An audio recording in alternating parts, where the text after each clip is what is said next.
are winning. Hello and welcome to another edition of the Tigers Down Under. I'm your host Alex, and with me this week I have Dan. How are you, Dan? Look, I'm not too bad after not great result against Middlesbrough, but certainly a pulsating and invigorating 3-0 draw with Leeds. Yeah, we'll talk the Borough game first, but yeah, certainly that Leeds game feels like it's probably the most exciting game we've played, or the most I don't know what's the word for it, but it felt like the fact that we were able to come from 3-1 down to equalize and actually score like 3 goals for the first time since the QPR game or whatever it was. Felt like for the first time that we've got that sort of dynamic, free-flowing sort of squad or team that we had last season, that we haven't really felt that sort of excitement and potential in the squad since last season. Yeah, look, it was pretty exciting. I think we've bemoaned the fact that there hasn't really been a lot of really strong performances to really get behind and get excited about, and then there's been a season where it's been quite hard to get up at 12 or stay up to watch a game that kicks off at midnight or 1 a.m. or 2 a.m. But I think finally I found a game where it was quite easy to stay awake for and quite easy to follow and watch and be excited about. I think it's the first game that I was actually awake for the whole 90 minutes. So I think, like, I don't know what, I guess like Sayers' stuff is, his ideas, his motivation seems to be sort of clicking. I would say generally, like, it's been sort of an upward trajectory. I guess in a sense, even including that Borough game, despite it being, by all reports, a pretty dour kind of affair, you go, that's a team with some pretty dynamic attacking outlets, which we seem to stifle really, really well throughout that. You go, well, if that's some tactical nous from Sayers, who goes, well, let's just see if we can at least shut them down. And we were about 2 minutes away from keeping a clean sheet, going 0-0 with them, which would have been, again, another really impressive result against a top 6 sort of team, where we've played 3 in the last couple of games, like 3 in the last 3 games, I think, and got a win and a draw, and only just missed out on probably a second draw. So I would say, generally seem to be heading in the right direction, and Sayers is sort of working out his players and finding the right ways to motivate them individually and collectively. Yeah, on that Borough game, I think for me the frustration or the issues that I found with that game was really, speaking as a couple of Australians who know him reasonably well from the A-League, having Glover in goal for Borough, I was really frustrated that I don't even think we had a shot on target for the whole game, or if we did, it wasn't really anything that challenged him overly.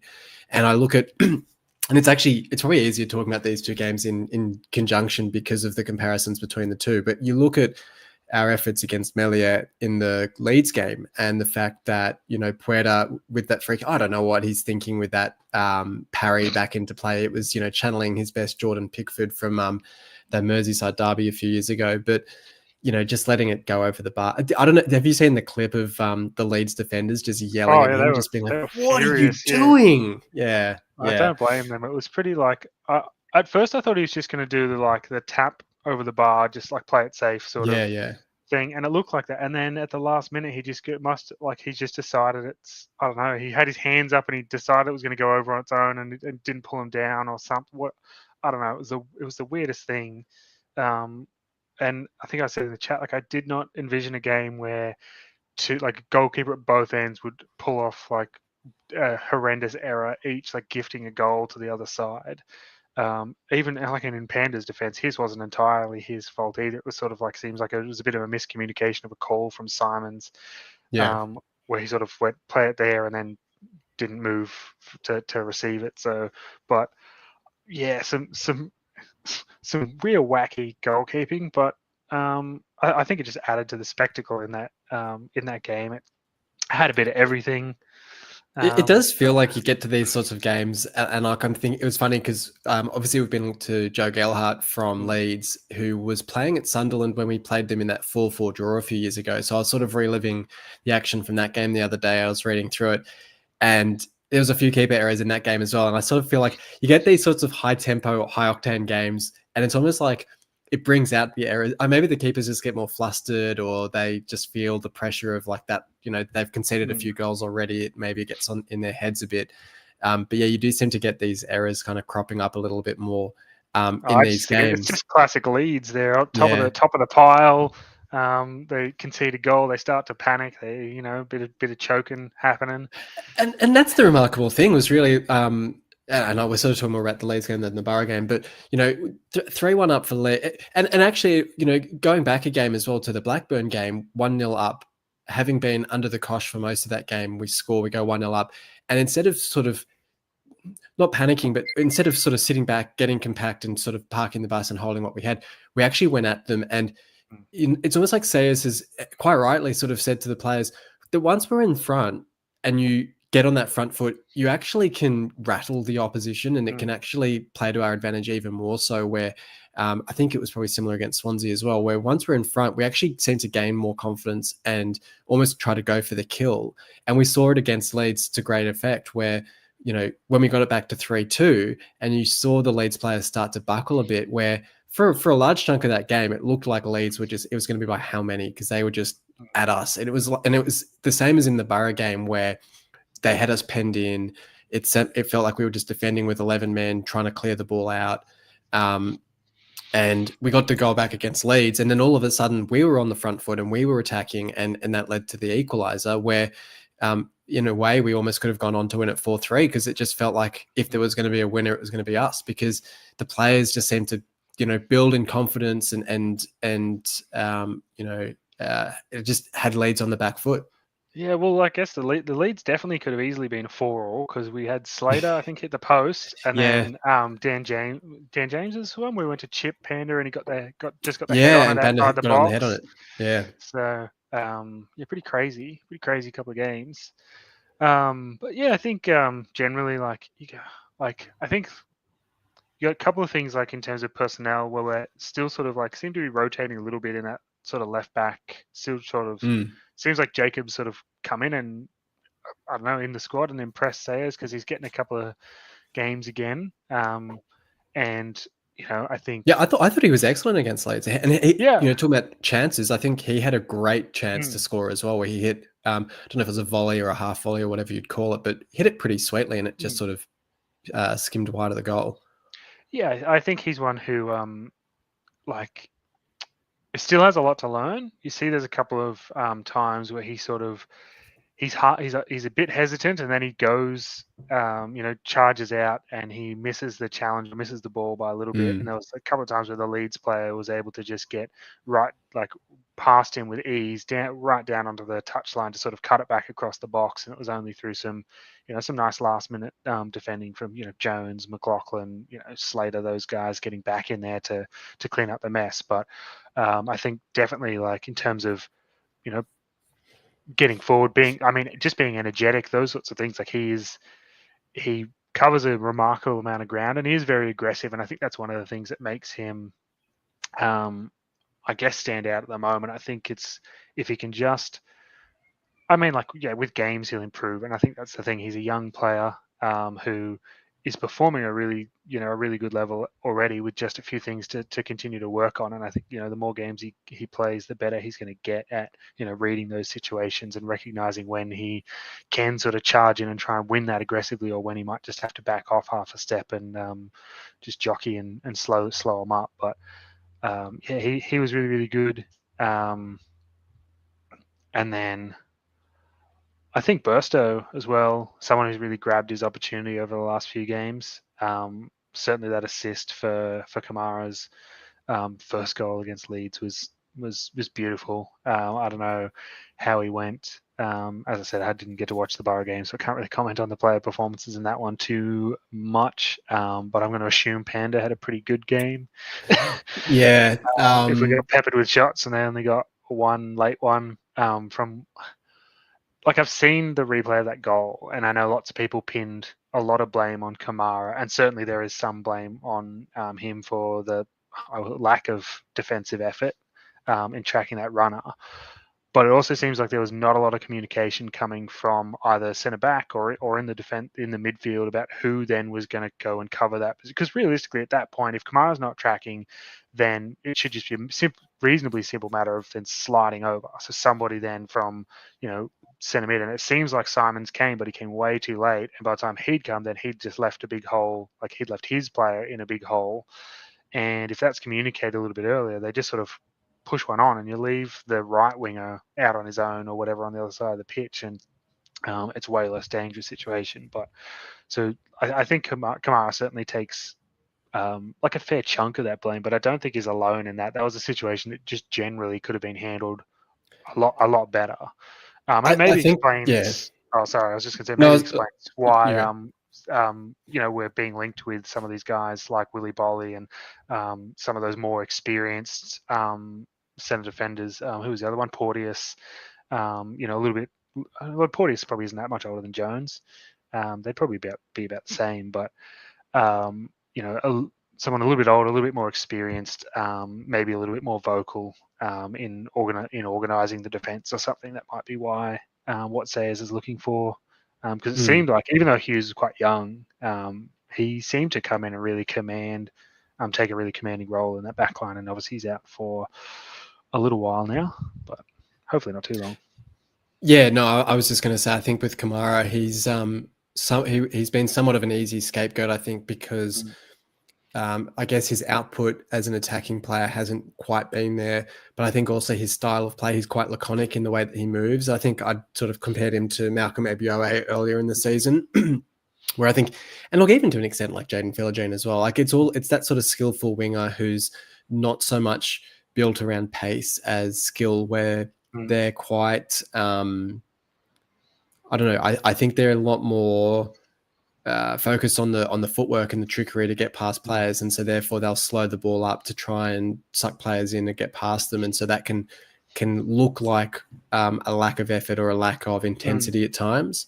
I do think quite often he, like at the start of the Leeds game, he put in a really good tackle before he scored the goal, and so I do think it's unfair to say that he doesn't have that defensive side to his game, but obviously on that occasion, whether it's him not tracking back correctly, or as you say, whether there's not the talk from Coyle or from the defenders to get players into the correct positions. The episode's title is Kamara's week, because I think it's been all about him this week after that Borough game, and then the 2 goals against Leeds, sort of bookending, as has been done by a few people, sort of a hostage situation style press conference during the week, which was reasonably unusual. From all reports, something that was sort of driven by Kamara himself to come out and sort of justify or explain what had gone on. So if it had been something where Sayers had said to him, we're going to front the media, so not hanging him out to dry, but sort of saying like,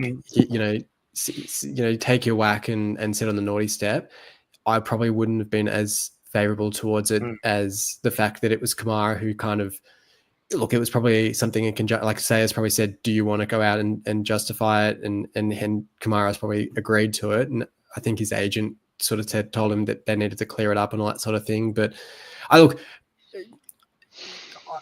my first instinct when I saw the Instagram post was to be quite critical, more so, as I sort of said in our chat, not so much the message itself. It was more for me the timing of the message, to be right after our game, to be going on. And yes, look, I get the context around it being a really good friend of his at Portsmouth and, his first goal and all that sort of thing. I get that there's the non-rivalry side of it. But when you've just arguably been at fault, or at least you're part of the effort that's ended up with us losing the game to Middlesbrough, and sort of half an hour later, a direct relegation rival who you played at on loan last season as well, it came across, and I think, as I said, it came across to me as if he was saying he'd rather be at Portsmouth and enjoying that sort of performance with them, which maybe wasn't his intention, but if that's the way it's kind of coming across, if he'd made the post a couple of days later, or if he'd just private messaged his friend or anything like that, it's a completely different story. So I don't think it's ridiculous that people were upset with the post. But I think, based on the fact that he's come out and sort of owned up to it, based on the fact that he's then come out, scored the 2 goals against Leeds and really shown what he can do, I think goes a really long way to earning back a lot of the faith and support from City.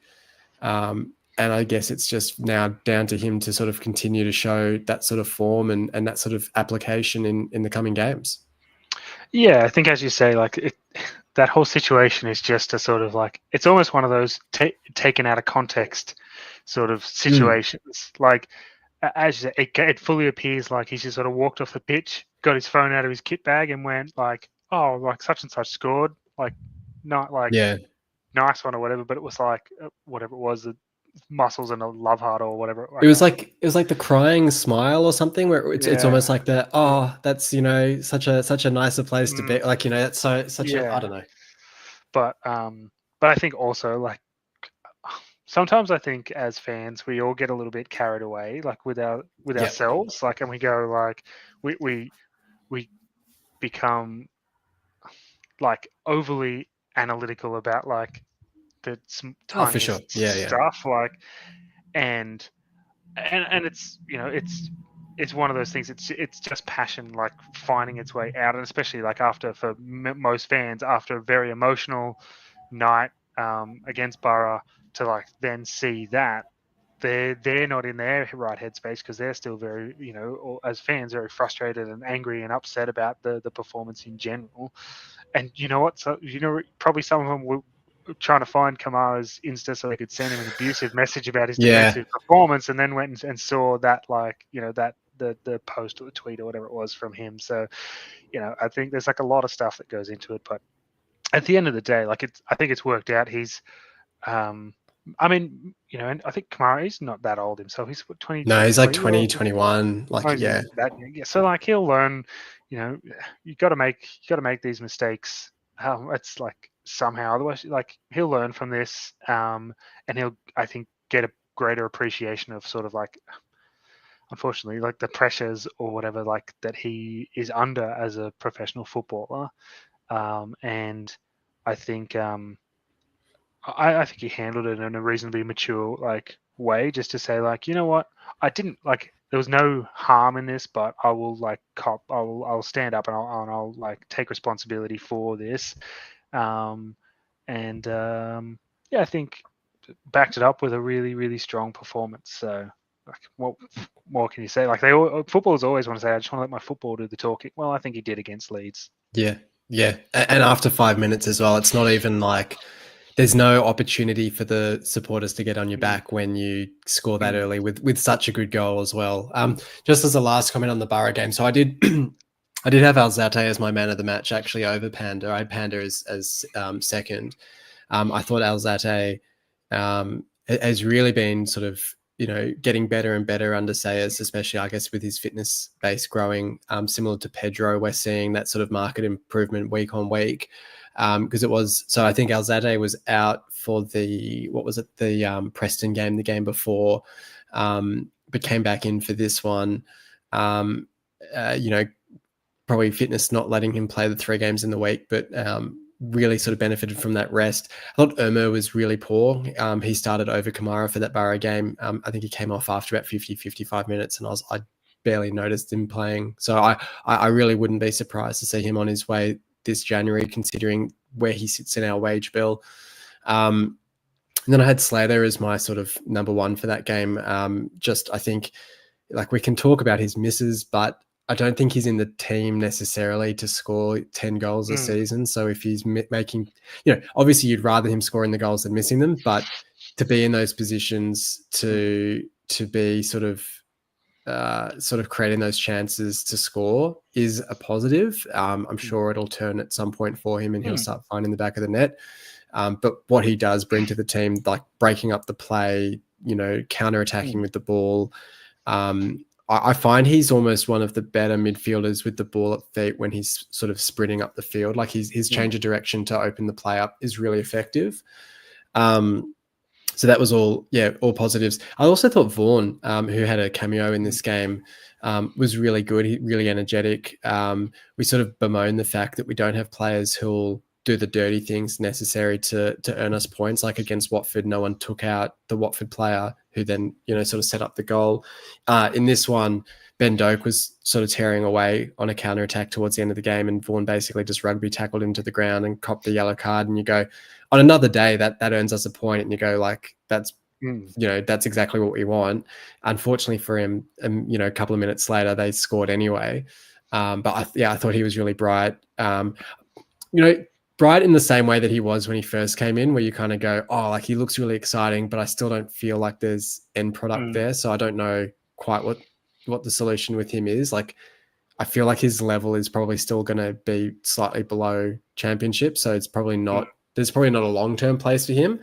But for the time being, as like an option off the bench, I think he's pretty reasonable. But then, for the Leeds game, I mean, you're talking a little while ago about like the Burstow assist for the first goal.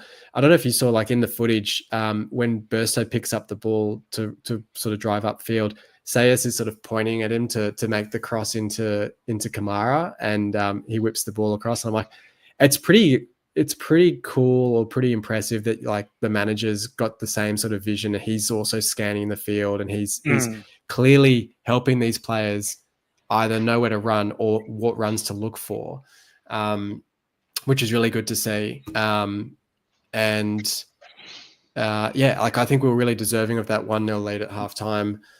As you say, it probably could have been 2-0 if Slater had found the back of the net. But I'm like a really positive display against Leeds after what was a really tired performance against Borough. Could have been, 2 games in a row of just sort of saying like the legs are gone from the team because we don't have the players to rotate. But really impressive against Leeds. And like we sort of started by saying, like to get to come into this run of games against Blackburn, Borough and Leeds, 3 teams in the top, call it 6, 7, 8 teams, which could have very easily been 3 losses. We've come away with 4 points, which is pretty awesome. Yeah, I think it was, as I sort of touched on, as I said before, like it was a really entertaining game. And from both sides, like it just seemed like both teams were just intent on attacking as much as possible. It's really interesting because I saw a comment from Daniel Fark, and he must be an absolute idiot, because like he came out and he said, he goes, I don't know how they scored goals. They barely had any chances. And when I looked at the stats, they had 17 shots and we had 15 or something like that. Like, yeah, I was like, I thought we had heaps of shots. I was like, maybe we barely had any chances, and we've already, like you went, Jacob pulled one just wide, Slater hit the post, obviously scored 3 plus. There was a few there's a few there was a couple of free had a kicks shot that and was stuff. deflected. I'm like, what is he on about? It was weird. So, as if to just sort of say, like, oh, they were very lucky to have pulled anything out of that because they barely had any chances. And they must have scored off all 3, like the 3 chances they had, or something, or to suggest that they gave us like all 3 goals. And I know people are critical of Melia for the first one as well, like saying he charged. Which, and actually, sorry, that was what I was going to say. The Burstow assist, the criticism of Melia for the first, I think, is really harsh because I think the ball is just so perfectly weighted that it falls in that spot right between the defense and the keeper, where the keeper's almost forced to come out because, like, if he just stays in his goal, everyone's like, well, what are you doing? It's just an easy run in for Kamara to score. And so he's almost forced to come out, and then Kamara chips him. It's like, you're sort of taught to pressure the opposition to force them into a decision rather than give them the time to make up their mind. So you want to force the decision. It's almost exactly it's not quite, but it's almost the same as the Dan James Panda one. Like if you it was like touch and go, and if Melia was a step closer, he probably has enough either to get the ball or to get something on it or to like put Kamara off enough. Yeah. And then like suddenly it looks great. But as you say, if he stays in and the same, like if Panda doesn't come out for that one, then like, Denjo just runs it in and is just going to like tap it in, put it in the corner, and it's, sort of game over then. So it's like, I guess it's always the same with football, damned if you do, damned if you don't when it's something like that. But I didn't necessarily agree with the criticism. I think in that sort of situation, like he has to come, like he can't just stand on his like 6-yard box or whatever and hope for the best and hope his defenders are going to get back when there's that. Like it's not like they were tracking with him. Like Kamara's beaten their line and is well away. So I thought that was a bit harsh, but Obviously, like there's a goal he gave Pedro a goal, but apart from that, like I thought I that know was the that, only one. Like yeah, even the third, people are sort of criticizing him for that. I'm like, first time volley from Kamara. Yes, it doesn't through find a through corner, traffic, but like yeah, it's hard. It would have been hard to see. Like I just don't. I agree. And if he's in a position where he stops that and it goes near post, well then he's going to get crucified because it went like near post. Like it's just is what it is. Like I just don't really. It'd probably take a deflection and go past him, and they'd be willing to criticize him just because it wasn't the result they wanted. Um, Bloody Leeds fans. uh, What were your votes for this game? so actually, it's all the forward lines. So I just couldn't go past Kamara for the 3 points. I think two Yeah. goals, just a real statement of intent, just in terms of like one as a footballer's desire to be at this club and be a part of what Sayers and what we're doing there, and the perfect response to the mistake from the week before. I gave two to Pedro, who I thought, apart from the tap in, had a really, productive afternoon, really busy, working, getting into some nice pockets, some really strange ones where he's like changing positions, receiving the ball out on Burstow's wing and stuff. But, keen to get on the ball, keen to be involved, keen to try and help us like lift and drive forward. And I think that's something I've really been impressed with him over the last probably month or so, that he's really Mm. sort of taken it upon his shoulders a little bit to try and be that guy up top. So it'd be good if we just get sort of another semi decent number 9 to help him out a little bit, because I I just I don't know how Bedia even has a professional contract with a touch like that, that he has. Anyway, Yeah. and one point to Burstow, almost not just for that assist, but just about. Like I just thought it was great. Like he had a couple of other bright moments, but I just think that contribution to that start was of the game just deserved a point. I think like without that, it probably ends up a very different game, and it's probably sort of one of those 3 or 4 nil blottings from Leeds where they just get a goal and just then sort of run away with it. But I think that rattled them, conceding early. They weren't prepared for that, nor did they really know how to respond to that. So I think it just set us up really, really nicely.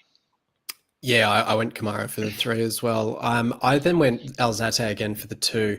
Talking about the chances we created and stuff, there was that chance where I think he picks the ball up edge of the box and sort of jinks through Oh. 2 or 3 players. Mm. The ball sort of stuck to his feet and he got the shot away. But I think he's one of those in tight spaces where he's just so creative and can create something out of nothing really in those sorts of situations. And then I went Jacob for the 1 vote. We're sort of touching on him earlier in the episode. I thought, a really strong display from him.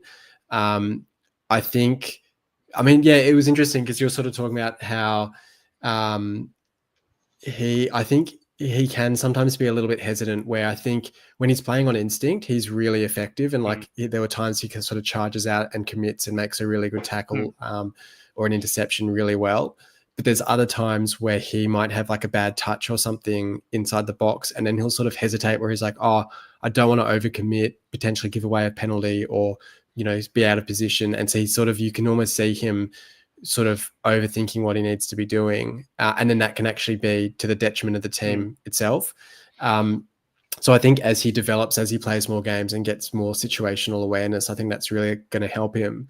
But no, I thought he was really, really impressive in this game. And it shows that we've got that other option at left back. Like for a while this season, we were really desperate for options when Giles wasn't playing well. We were playing Drame out there and then he wasn't playing well. And it's like, well, actually, Jacob can actually do a decent job there. So I think, Sayers clearly has been impressed by him so far, or trusts him enough to have him as one of these options in the squad. And I think that's been really good to see.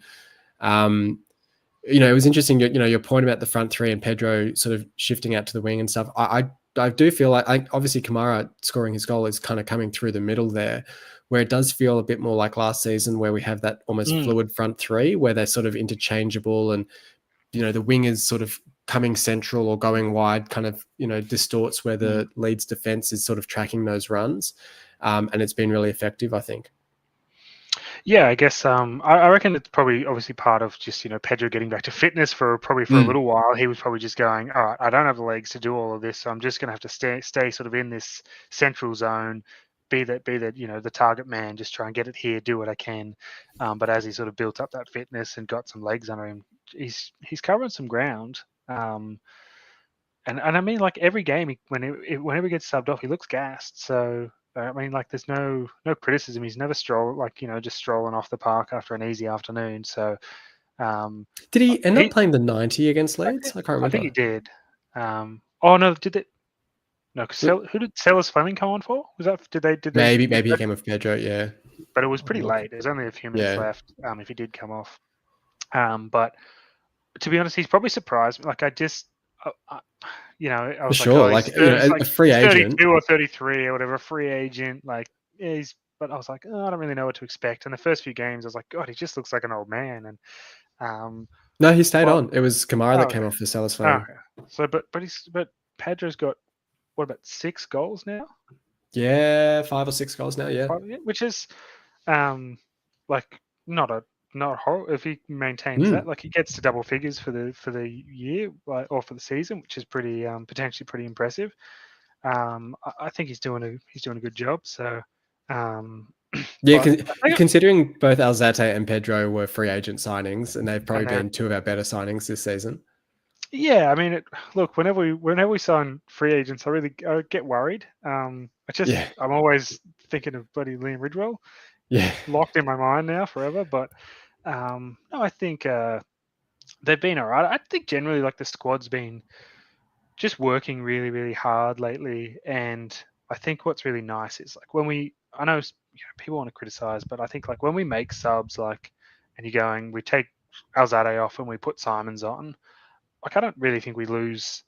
Like I think we lose like when it's Alzade as one of our best, we lose a little bit of quality, but I think overall like the drop is not massive. Whereas I feel like we've had squads before where like as soon as you take off like that main the main midfielder or the main winger or whatever, like it's just like you go, whoa, who are we putting on? Like who is it's going like at here? the What are we start of the doing? season. Yeah, Whereas I think at the moment like the the squad feels reasonably like okay. And if obviously we've got some incomings coming in, which is only going to strengthen that even more.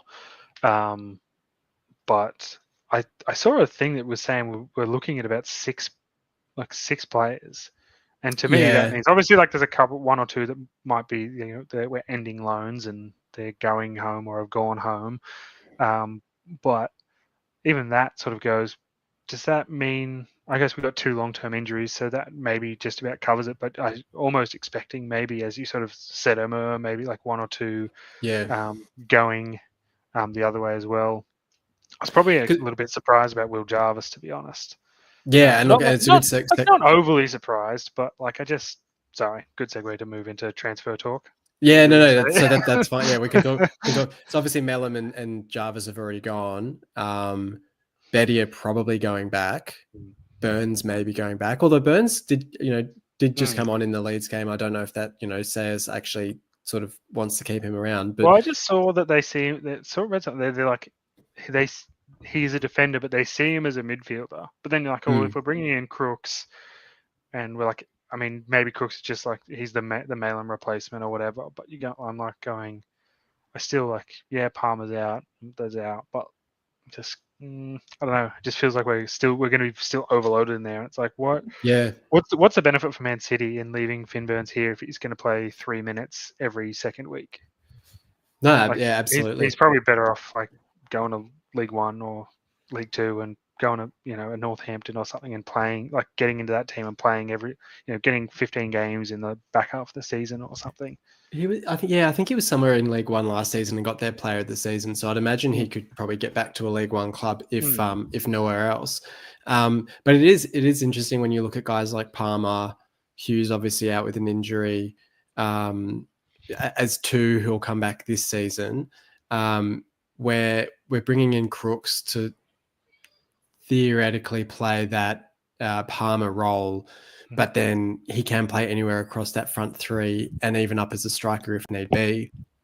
If we're also looking at a left winger and a right winger, presumably both on loan, because I don't know if you'd really bring in any more permanent wingers, because it's a really tricky one when you have those sorts of long-term injuries. Even just looking at like Hughes and Palmer as long-term injuries, if we bring in like a Willy Bolly to sort of, I guess, cover for Hughes, when Hughes gets fit, what are you dropping Jones to fit Bolly in? Like it does become tricky about like how short term you can get in your thinking when it comes to transfers. So, 6 players coming in this window feels like a lot yet again, a lot of squad turnover. But at the same time, we do need a bit of quality to boost us out of the relegation zone. Yeah, I think there's certainly, I think a couple of, I think Malem, him going back to Germany was a good call. I think if Bedia gets his loan ended, that will be a good call.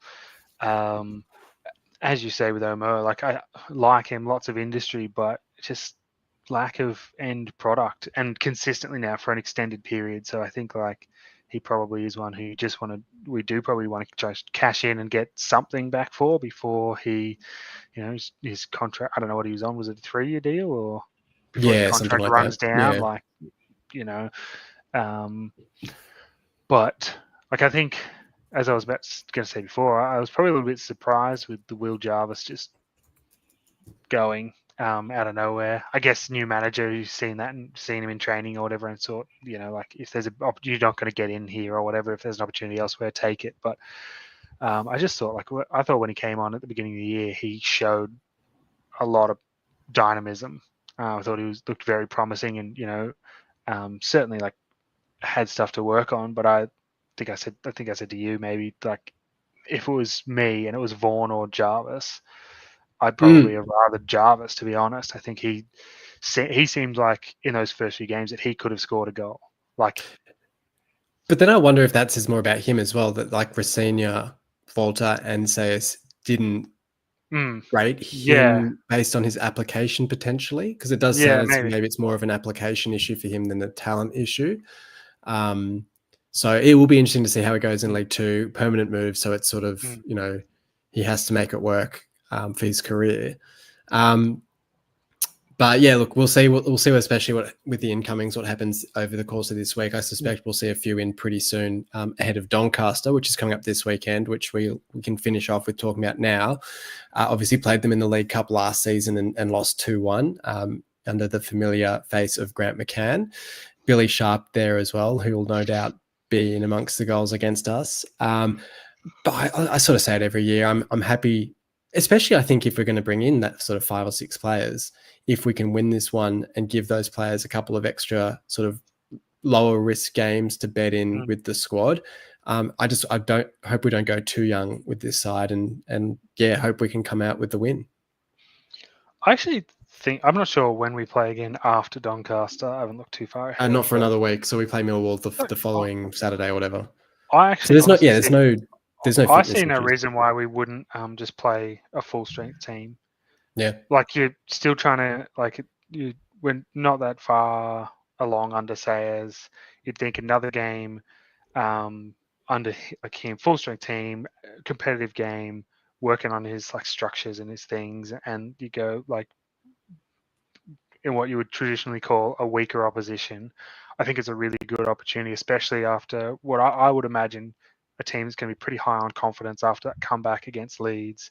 That this is a really good opportunity to go and I know I'm not suggesting that Doncaster will actually be a walkover, but a good opportunity to go and actually put 2, 3, 4 goals against someone. You come in confidence, in form to an extent, and go like, well, let's do this. Let's get some points on the board, like not points on the board, but let get some goals, get that feel good feeling back, and sort of carry on, because I think especially with a week's break, like what do you got to lose?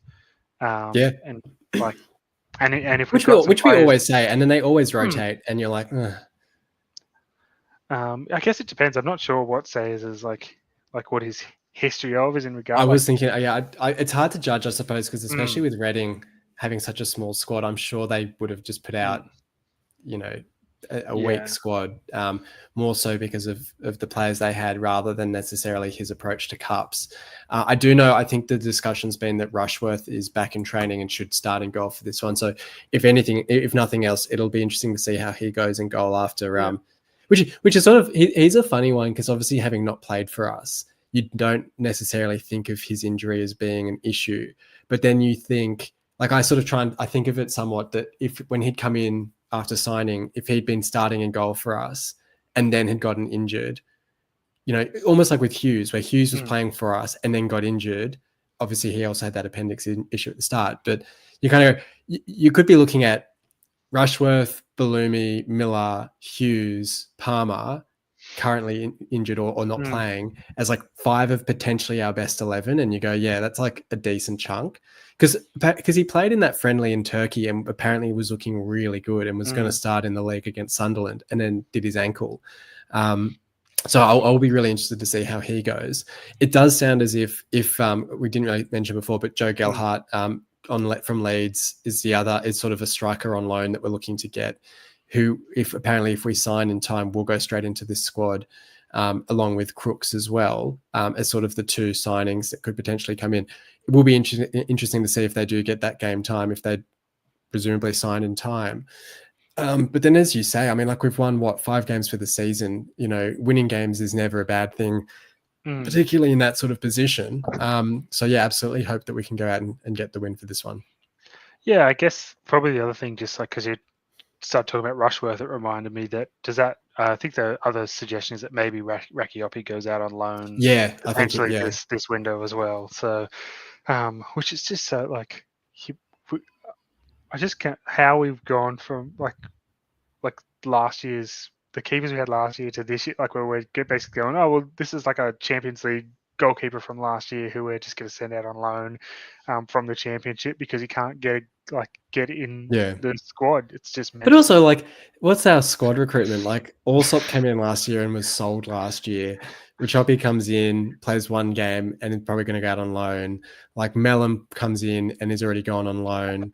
Like, there's so many instances of that. Like, Ryan Mm. Woods coming in for a year and then he's gone. Omer not doing well. Like, it's just like we need some sort of consistency in this squad. It's kind of, Oh, we have consistency. We consistently buy 6 or 7 players every window. and then still end up with Coyle, Jones, Slater, McLaughlin, Exactly, Jacob, the League One crew. Longman. Yeah, no, absolutely. So confidence on this one. Do you think we can get the win, or okay, it really does come down to what sort of lineup we put out, I guess. I still think that this is a very it's a like we just went 3-3 with Leeds, who's at the top of the Yeah, championship, looking at like automatic if they can maintain it. But they're fighting for automatics to go up to the Premier League.